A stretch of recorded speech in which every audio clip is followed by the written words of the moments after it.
The whispers started on the third hole, and by the back nine, the entire golf world was in absolute chaos trying to understand what they were watching. Charlie Woods, the kid who's been groomed in the spotlight since before he could tie his own shoes, just did something that nobody anticipated. Not the commentators, not the analysts, not even his own team.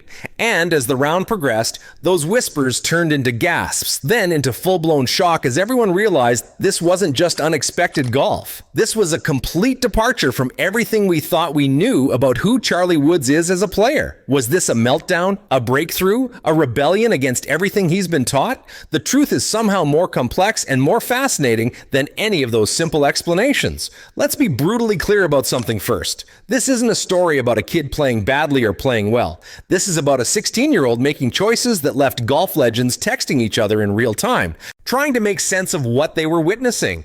This is about decisions that defied every conventional approach to tournament golf. And this is about a performance that will be debated, analyzed, and dissected for months because what Charlie did out there has massive implications for his entire career trajectory. The tournament started normally enough. Charlie Woods arrived with his usual composed demeanor, went through his practice routine, and seemed ready for another solid performance. The expectations were reasonable. Top 10 finish, maybe top 5 if things went well. Nobody was predicting fireworks, but everyone expected competent, steady golf from the kid who'd been trained by one of the greatest to ever play the game. The kind of golf that wins junior tournaments through consistency, patience, and smart course management. Then the first round began, and immediately something felt different. Charlie's pre-shot routine, usually methodical and measured like clockwork, seemed faster, almost rushed. His club selection was raising eyebrows among those paying close attention.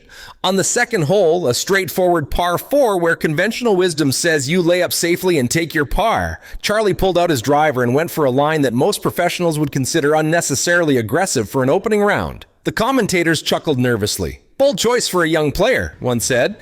Perhaps feeling some pressure to make a statement early, suggested another. But Charlie wasn't done. Hole after hole, he was making decisions that seemed to contradict everything anyone knew about percentage golf, about playing the odds, about the conservative approach that usually wins tournaments. This wasn't just aggressive golf, this was something else entirely, and nobody could quite figure out what they were watching. Here's where it gets really interesting, where the performance shifted from unusual to absolutely shocking. The back nine didn't bring a sound, correction, or a return to conventional play. If anything, Charlie doubled down on the aggression. On the 13th, facing a 220-yard approach over water to a tucked pin, the safe play was obvious to everyone watching. Layup. Take your par. Move on. Every caddy in America would have handed their player a wedge for that shot and told them to play smart.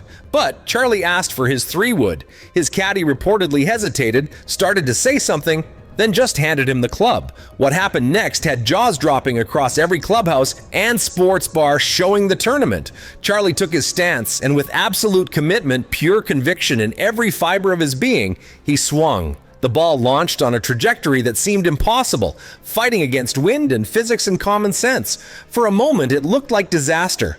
The ball appeared to be drifting toward the water, and you could almost hear the collective intake of breath from everyone watching. Then something remarkable happened. The ball caught an updraft, rode it perfectly, and landed on the green, rolling to within 15 feet of the cup.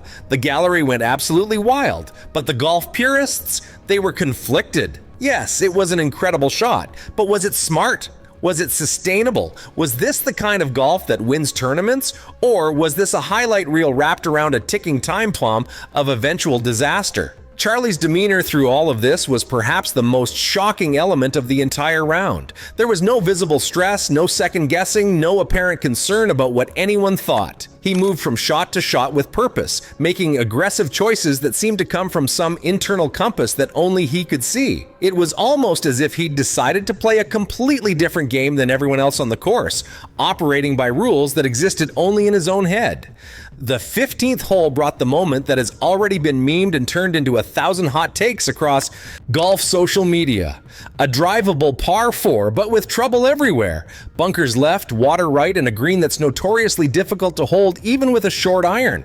The conventional play, the play that every golf instructor in the world teaches, is to hit an iron off the tee, leave yourself a comfortable wedge distance, and take your birdie chance from there. Safe, smart, percentage golf. Charlie pulled out his driver again. His playing partners exchanged glances. The crowd murmured nervously. Even the announcers went silent for a moment, as if they couldn't quite believe what they were seeing. And then Charlie slightly unleashed a drive that was simultaneously brilliant and terrifying.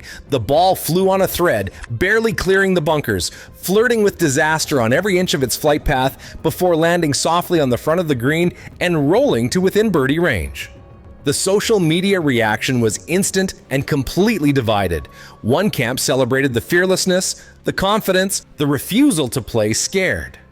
"This is what golf needs," they declared.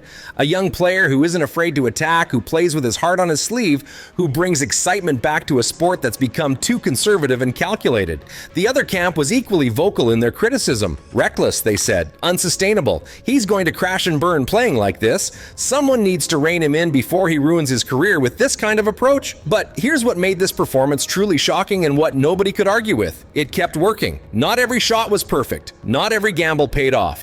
But Charlie maintained a level of execution that made his aggressive strategy viable and competitive. He was living on the edge, playing golf that looked reckless on paper but somehow worked in reality. And as the round progressed, you could see a transformation happening not just in his game, but in the narrative surrounding him. By the time Charlie finished his round, the golf world was in complete chaos trying to process what they'd witnessed.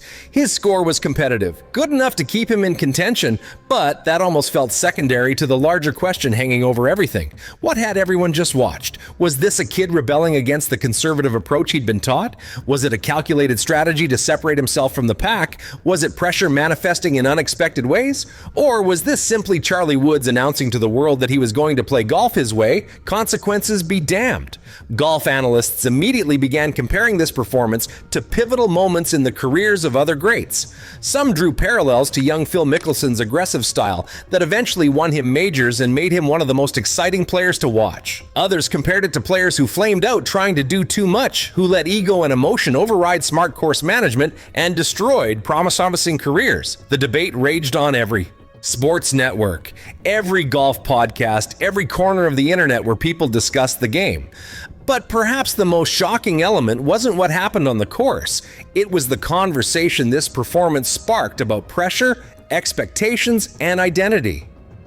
For years, Charlie Woods has existed in this impossible space between being his own person and being Tiger Woods' son. Every swing has been compared. Every decision has been analyzed through the lens of his father's legacy. Every tournament result gets measured against impossible standards that no teenager should have to carry. And maybe, just maybe, what we witnessed wasn't recklessness or strategy or pressure cracking. Maybe it was simply a young man declaring his independence in the only language he knows, golf. Think about the psychological weight Charlie has carried since childhood. Imagine being constantly measured against arguably the greatest golfer of all time, not by strangers alone, but by your own bloodline. Imagine every coach, every analyst, every fan having an opinion about how you should play, what you should do, who you should become. The question now isn't whether Charlie played well or poorly. The question is what this means for his future.